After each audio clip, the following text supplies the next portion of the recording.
আসসালামু আলাইকুম। কেমন আছেন সবাই? আশা করি ভালো আছেন। আমিও ভালো আছি। আপনাদের দোয়াইটা চলে আসলাম আজকে নতুন একটা ব্লগ নিয়ে। তো এইখানে আমি আজকে আগে ডাল রান্না করছি, আর আমার ঘরে গতকালে মুরগির তরকারি রান্না করছিলাম। মুরগির ঠ্যাং মাথা গিলা কলিজা ওই তরকারি আছে, আর সিম আলুর ভাজি আছে। এই জন্য আজকে আর বেশি কিছু রান্না করব না। ডাল আছে, ডাল রান্না করছি। তো আর ইফতারি বানাইতেছি। বুট আগে বাগার দিয়ে নিছি, আর এখন আমি আলুর চপ বানাইতেছি আর পেঁয়াজু বানাবো। তো এমনি এমনি অনেক কিছু হয়ে যায়। তো এখানে আমি আলুর চপ দিয়ে দিছি। এই যে এখন আলুর চপটা বাছতেছি, এক হাতে দিছি, বাম হাতে এটা উল্টাইতেছি, পারতেছি না। তো আজকে আর ইফতারির পরে আর কিছু খাওয়া হয় না, থাকা যায় সব কিছুই। আর গতকালের মুরগির তরকারি সব তরকারি আছে, ভাজি আছে, এই জন্য আজকে শুধু ডাল রান্না করছি। তো ইফতারি করে আর ভাত টাত খানা হয় না।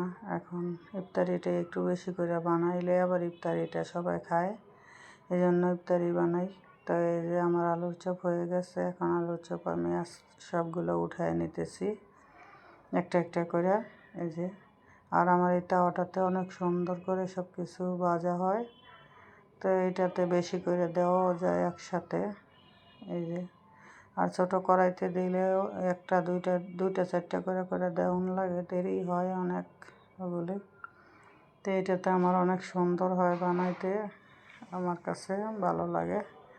এখন দিব পেঁয়াজু। এই যে পেঁয়াজু দিতেছি।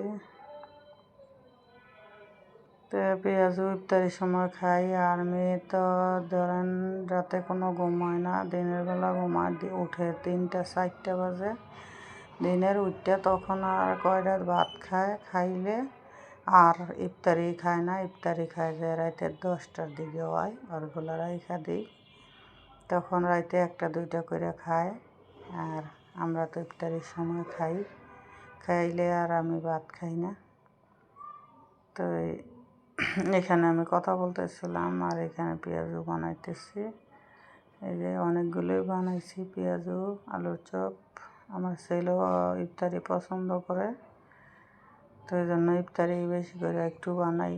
রোজার দিনে ইফতারি খাই, আর কদিন খাইব। আর ইফতারি খাইলে আবার গ্যাসও হয়। এই যে পেঁয়াজু ভাজা শেষ, এখন সবগুলো উঠে ঘরে নিয়ে আসবো।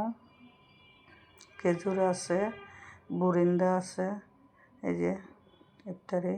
আর এই যে পেঁয়াজ মরিচ কাইটা রাখছি, ডাল রান্না করছি, আর এলো মুরগির তরকারি আগের আছে, আর আছে ভাজি। তো ভিডিওটি যদি ভালো লাগে সবাই আমার পাশে থাকবেন, আমার জন্য দোয়া করবেন। আল্লাহ হাফেজ।